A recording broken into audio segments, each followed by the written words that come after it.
баярлалаа. Ингээд ерөнхийлөгч энэ сонгуулийн дараагаар хөдөө орон нутаг Улаанбаатар хотын дүүргүүдээр ард иргэдээ сонсох ийм уулзалтын уулзалтуудыг хийгээд өнөөдөр Булган нутагт ирээд та бүхэнтэй уулзж байна.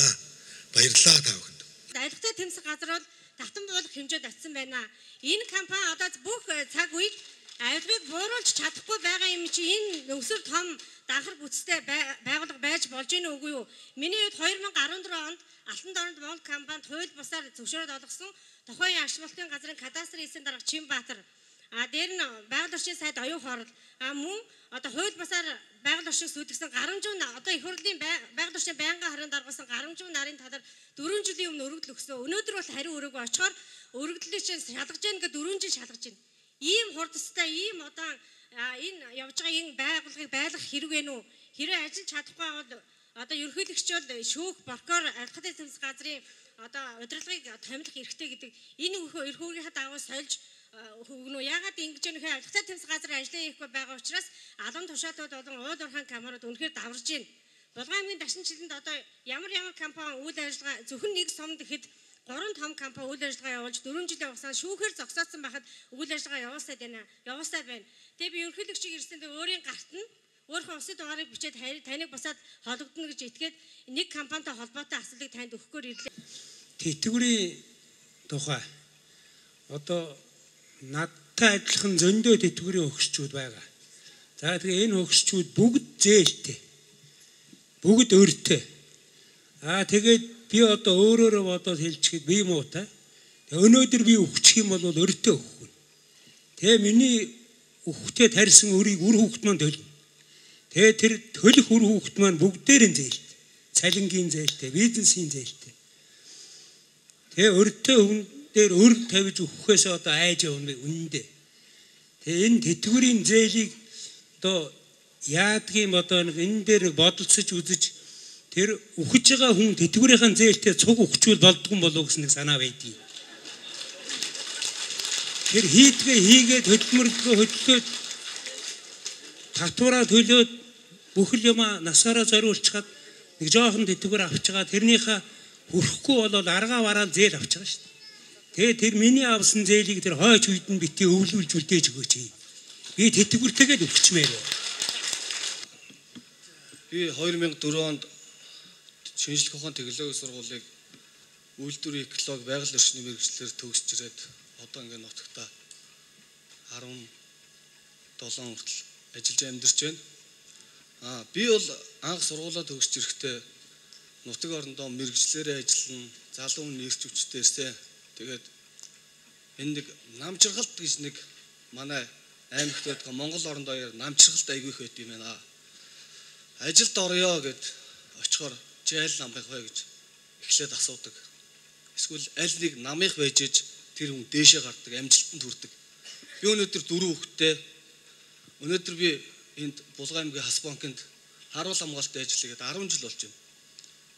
Өнөөдөр чи ямар мэрэгчлэлтэй вэ? Чи ийм мэрэгчлэлтэй хүн ийм ажил хийгээч гэж хэн нэг хүн надад хүсээгүй. Яагаад тэгэхээр би альч намынх биш. Тийм болохоор энд их гомдож явдیں۔ Өнөөдөр залуучууд 4 жилийн хугацаатай төрийн албанд ажиллаж байна. 4 жил ажиллаад 4 жилийн дараа хэн ч биш болдог. Яагаад тэгэхээр аль нэг нам нь яалдаг. Тэгэхээр энэ цалингийн зээлтэй өнөөдөр тэтгэврийн зээлтэйгээ үхийгээд хүмүүс ярьж байна. Өнөөдөр цалингийн зээлийн өнөөдөр Булган аймагт хичнээн хүн цалингийн зээлтэй амьдарч байна. Өнөөдөр бас хүмүүс багцаа мэдж байгаа. Цалингийн зээлтэй байжгаад ажилласаа гарчгаад тэр хүний эдийн засаг арга гэр шууд 200% хямарж байгаа байхгүй.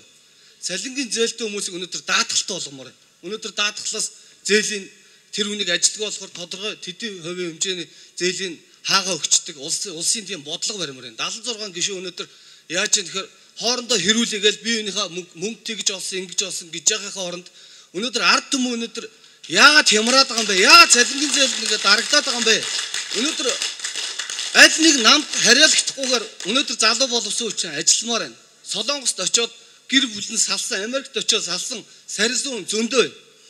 Энэ болгон дээр би хэлье гэж бодож явдیں۔ Өнөөдөр Монгол хүн гадаад амьдарч байгаа юм шиг өнөөдөр амьдмаар байна.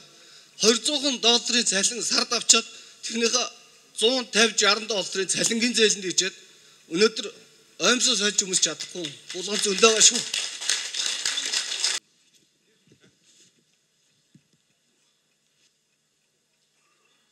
Уулзалтанд ер нь юу гол сэдв яригдж байгаа нөхөр дэдгүрийн одоо талаар нэлээд асуултууд саналууд ирж байна. За мөн офшор бүсд байгаа мөнгө яагаад орж ирэхгүй байгаа тал дээр иргэд бухимдлаа илэрхийлж байна.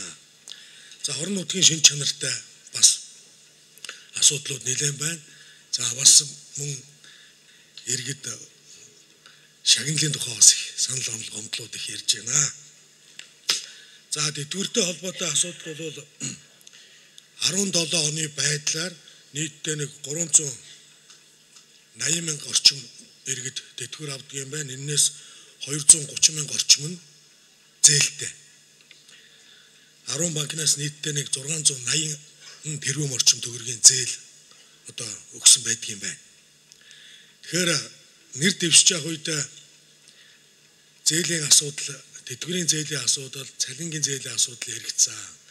Арчилсан намаас нэр дэвшсэн арчилсан намынхан маань намайг за өөрөө ерөнхийлөгч болох юм бол энэ иргэдийн дэдгүрийн зээл, цалингийн зээлийн асуудал дээр бол санал санаачлагтай ажиллаарай гэсэн үүрэг өгсөн. Үүргийг хүлээж авсан. Гол сэдэв бол саяхан хэлсэн дүнг бид нар үрвэ уул уурхайг үндсэн хуулийнхаа дагуу ард түмний баялаг мөнгө гэж заасны дагуу одоо бид нар ярьж хилцэж шийдэж чадах юм бол энэ өрийг бол тэглэх бүрэн боломжтой. Энэ тал дээр бид нар бас арчилсан намын гишүүн наран туйгаар ахлуулсан ажлын хэсэг ажиллаад энэ хаврын одоо чуулганаар өргөн барьна гэсэн ийм бодолтой байгаа. Кампани хууль бусаар зөвшөөрөл олгосон тухайн ашиглалтын газрын кадастрын эсрэг дарга Чинбаатар. Дээр нь